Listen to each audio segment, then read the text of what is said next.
I'm tired of fighting. At the Assembly of First Nations Special Chiefs meeting, a plea for members to put aside their differences and remember the people waiting for life-changing reparations. It is not about any organization. It's about the kids and their families. So let's get this done. No fighting, no disagreement. First Nations leaders were faced with two competing resolutions. One to support the $20 billion deal the AFN and federal government struck earlier this year. Another to renegotiate it.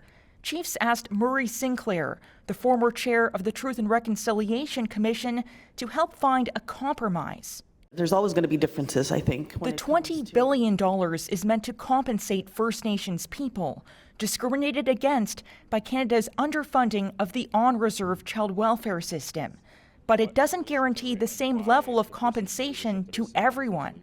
Our resolution really calls for them to renegotiate those sections so that there are certain classes of children that don't get less than what they're entitled to. We can make sure that in our First Nations canoe of justice, no child has to see their money go away and no child is left behind in justice. We are capable of that. It's a yes and.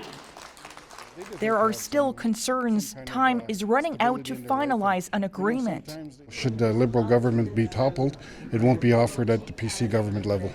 The Canadian Human Rights Tribunal recently rejected the compensation package, a decision both Ottawa and the AFN are appealing.